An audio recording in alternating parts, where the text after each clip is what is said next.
अकोला जिल्ह्यातील बेरोजगार प्रकल्पग्रस्तांच्या भरती प्रक्रियेत होत असलेल्या अनियमिततेमुळे बेरोजगार प्रकल्पग्रस्त संघटनेतर्फे मागण्यांचं निवेदन सादर करण्यात आलं। बेरोजगार प्रकल्पग्रस्तांचे जिल्हा स्तरावर होत असलेल्या भरती प्रक्रियेत अनियमितता होत असून जिल्हा परिषद आणि आरोग्य विभाग यांच्या भरतीमध्येही अनियमितता झाली असल्याचं त्यांनी निदर्शनात आणलं आहे।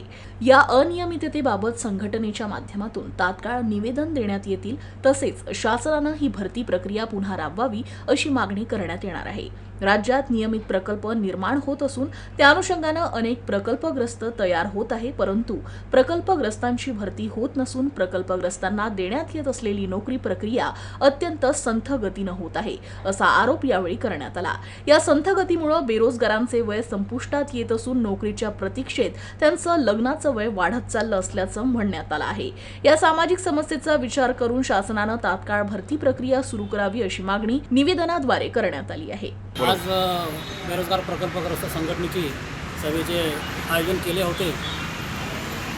आचारसंहिता संपुष्टात आल्यानंतर बेरोजगार संघटनेच्या वतीने जे शासनाने प्रकल्पग्रस्तांना आश्वासन दिले होते त्या आश्वासनाची आठवण करून देणे, नवीन कार्यकारिणीची घोषणा करणे आणि जिल्हा परिषद आणि जिल्हा आरोग्य केंद्र आरोग्य विभागात जे अनियमिततेने भरती प्रक्रिया झाली आहे ती त्याच्या विरोधात आवाज उठवणे असे अनेक प्रश्न आजच्या संघटनेच्या सभेमध्ये घेण्यात आले।